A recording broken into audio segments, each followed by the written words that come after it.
I did it! I attempted my very first Pokemon Nuzlocke. There are 3 rules that exist to this challenge. Rule number 1, you have to catch the first Pokemon you run into on each route. If it is knocked out, or you run away, you cannot catch another one. Rule number 2, every Pokemon you obtain needs to be nicknamed. Its purpose is for you as the player to get attached to little creatures you catch. Rule number 3, if a Pokemon faints, it is considered dead. You either have to put it into a box and never use it again, or release it. Everything else is adjustable. In this instance, I implemented the dupe clause, which means that I cannot catch the same Pokemon twice. This includes its evolution line. It's just to make the run a little bit more fun and we don't sit around with like 10 Watchhogs. And that I cannot level past the gym or endgame battle aces, and that I do not lose the Nuzlocke upon fainting. I only lose once I run out of Pokemon. There is a reason for this. I am playing this entire Nuzlocke for the first time. Completely blind. I've never played the game before, and somehow I decided that this was the game I wanted to do this challenge with. Everything you see here is a new experience. I do not know what Pokemon were going to be on routes, or what Pokemon trainers had, nor their moveset. I needed all the help I could get. Do remember this, because it's going to become very important later. I am also not the best at Pokemon. I do not have a lot of competitive Pokemon knowledge, and I'm basically a 10-year-old who just likes to hit, so I made mistakes. A lot of mistakes. Now, let me invite you into the story of my first ever Pokemon Nuzlocke.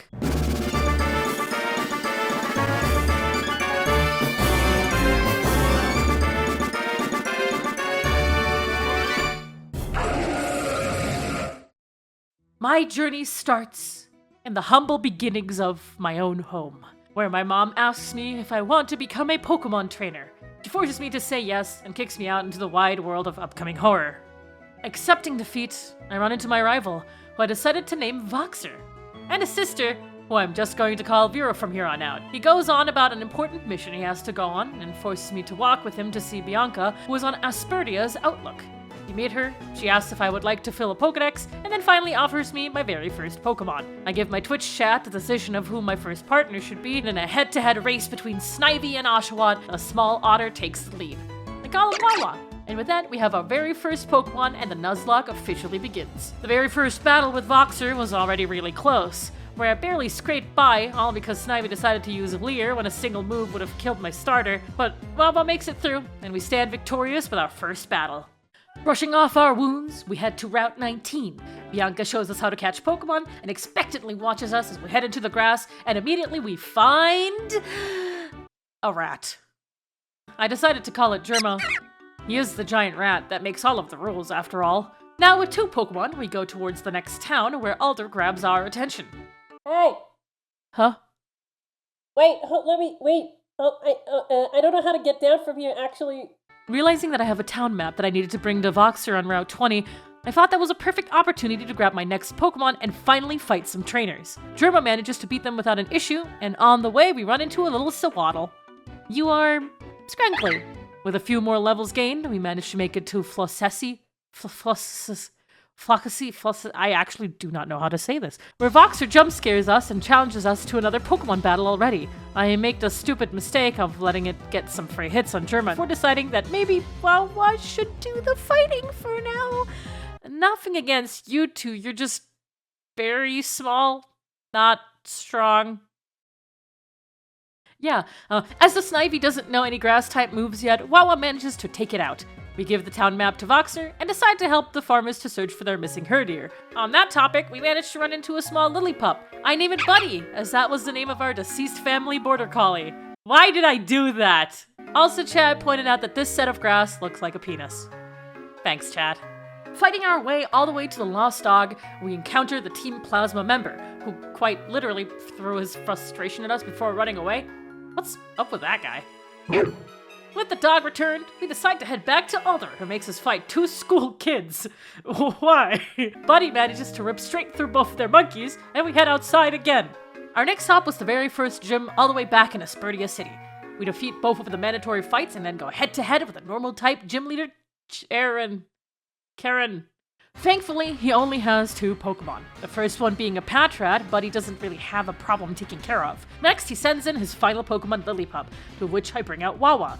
The Lillipup actually deals some nasty damage to my little guy, and I have to give him a potion to make sure he wouldn't randomly die. Wawa, on the other hand, outspeeds the tiny dog and takes care of him. With that, we have our first out of 8 gyms defeated and gained the normal badge. Now it's time for us to finally move on to Verbank City. But first, we have to head through Route 20. We beat both of the kid trainers there, and then fight the nursery aide that is probably looking over them. She sends out a Dunsparce against Germa.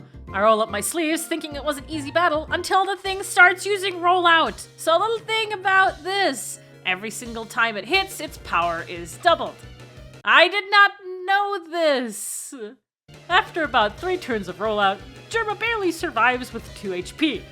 I was going to outspeed it, but I was scared that he was going to miss, so I thought of the only logical thing to do. I sent out my strongest Pokemon in the team, Wawa. But that was wrong. I should have just outsped it, because on the 4th rollout...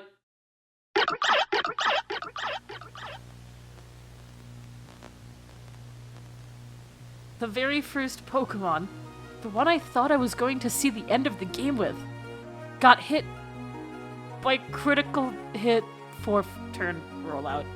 Yeah, I lost my starter. I can't give up though, not this early in a Nuzlocke. I have to take this as a lesson and be a lot more careful from now on. After the last battle, a double battle on the route, Buddy evolves into Herdier. Oh, he's a good boy, you're a good boy. Finally, in Verbank City, we grab our next Pokemon in the complex area, an Audino who I decided to call Angel.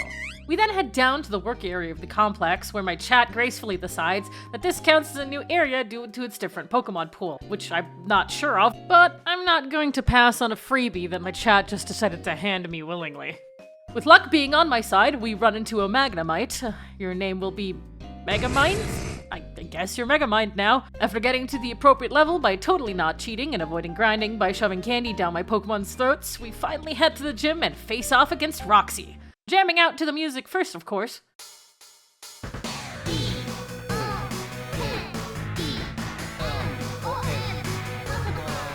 The entire battle is over pretty fast though, with our newly acquired Ball of Steel here, who manages to defeat her Pokemon with some paralysis and Sonic Boom. We pretty much bullied her to give over the Toxic Badge. Reinvigorated and recovered from our previous loss, we are now on our way to the next gym wait, hey, where are you? Hold on, where are you taking me? Wait, hold on, wait.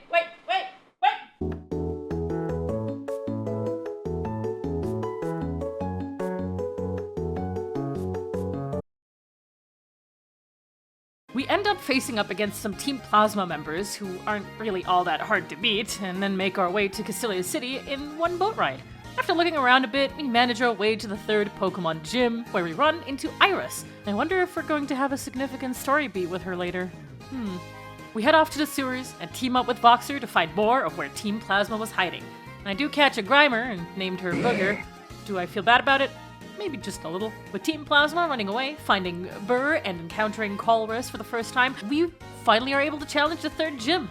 We do quickly head to Relic Passage and grab us a small Roggenrola. I decide to name her Shiny, as Roggenrola was the very first shiny Pokemon I ever caught as a random encounter. I really like this rock. We also head into a small hidden area of Castelia City, where I pick up a Petalil I named Dancer. So now we have 2 new Pokemon. This is actually going pretty great. Scrungly also decides to evolve into a Swadloon, and immediately afterwards into a Lavani. I feel so loved right now. Germa also decides to follow suit, and then we also bought ice cream. What are you staring at? He doesn't know how to eat ice cream. He's crying. It's time for the 3rd gym. I really wish I didn't have to talk about it. Not that anything bad happens in it, but cocoons that hides clowns in them? We then go to fight Burr, who, with this bug-type Pokemon, also did not exactly bring much of a fight. Megamind easily takes care of the Swadloon, Angel slaps the Dwebble into a pulp, and last but not least, Booger manages to completely eviscerate the Lavani. Easiest badge of my life. That's the 3rd gym badge without any more losses. After an awkward interaction with Colress, we make our way to Route 4, where we pick up a small Darumaka. I call it Meatball and put it in my party. Sorry, Angel, I'll pick you up again later.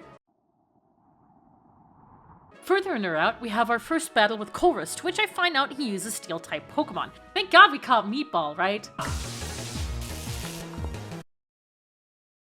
Hey Mom, can you help me cover a body? With Colress defeated, we continue our trip for the ruins, where I'm starting to find out that people in my chat really want Germa to die. Like, genuinely. I can't tell if it's because of the fact that he's Germa, a Watchog, or both.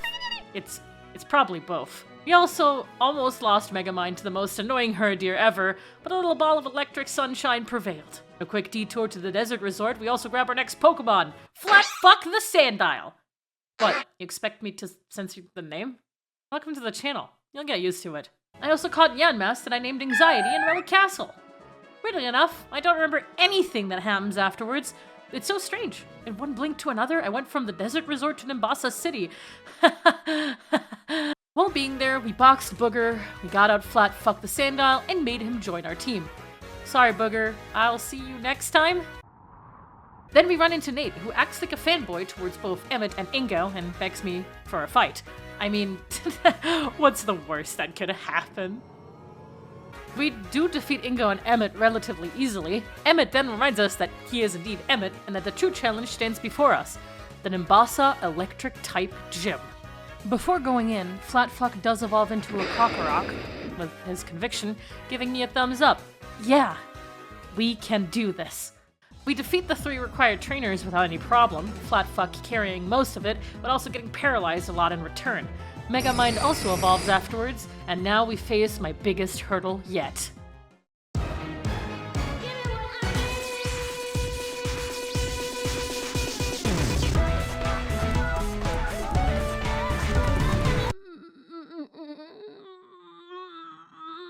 Her first Pokemon isn't a problem.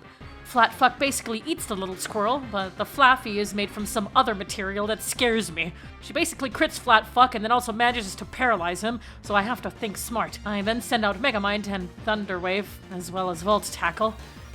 Now I was facing up against her really powerful Zebstrika.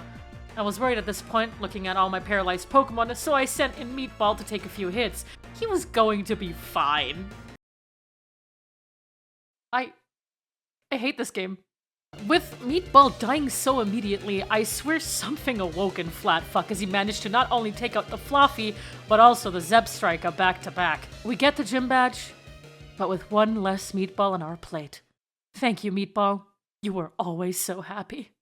We put Anxiety into our party, which is very ironic at this point, and proceed to move forward. Right into Voxer wanting to fight Team Plasma by himself. Sorry, I just realized I had these tickets, you know, to this music. Oh, you got this, Voxer. I believe in you.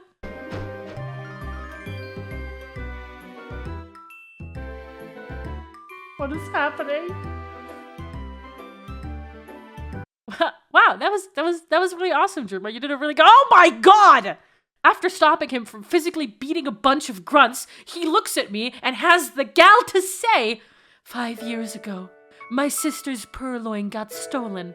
I have to get stronger for her, and I rely on you to be by my side. Okay, bye. In Lostland Forest, we run into our next Pokemon, a male combi that I killed on accident. It wasn't going to help us anyways, so there aren't really any regrets. But on the other hand, on Route 5 in a hidden grotto, we managed to grab the Minkino that I called Hope. Unfortunately, this next challenge made me lose all of it.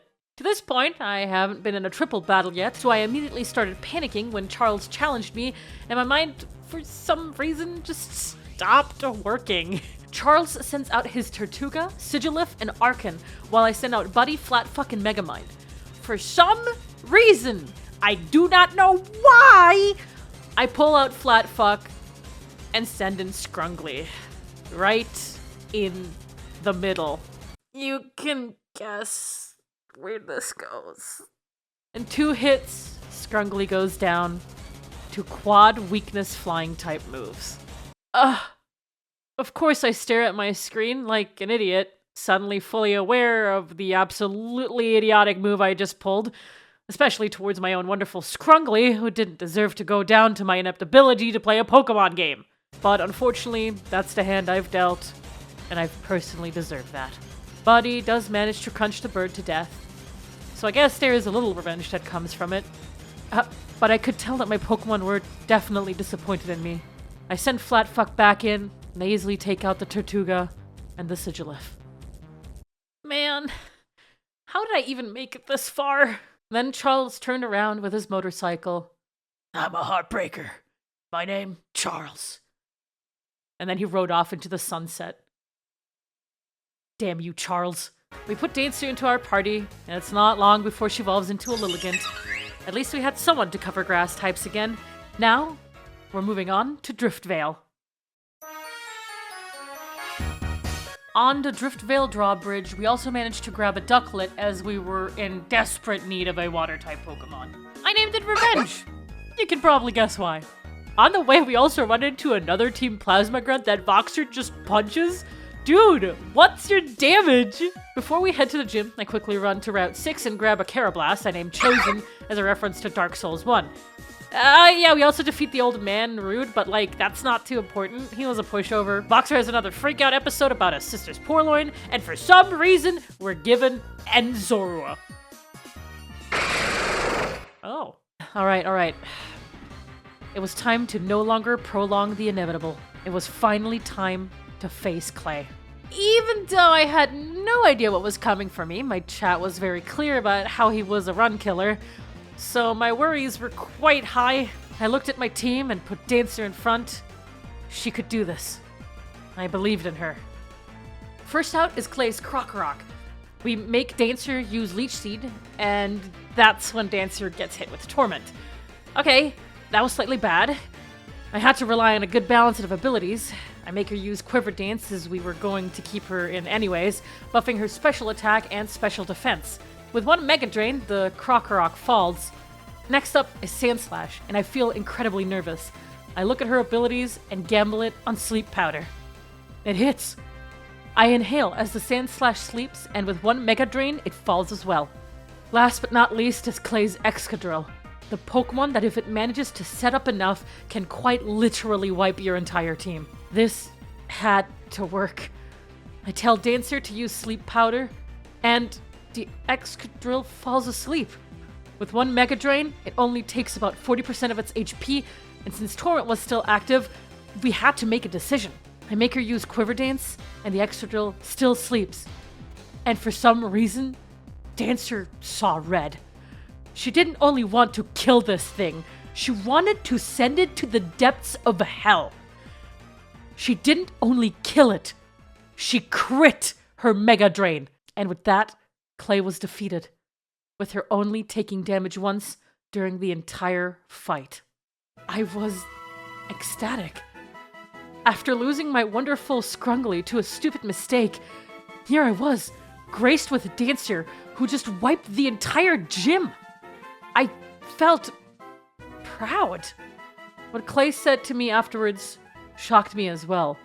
Good dancers are crucial for putting on a good show. I promise I've never played this game before. Now, with the 5th gym badge in hand, I realized we had created something special. Huh? Strange.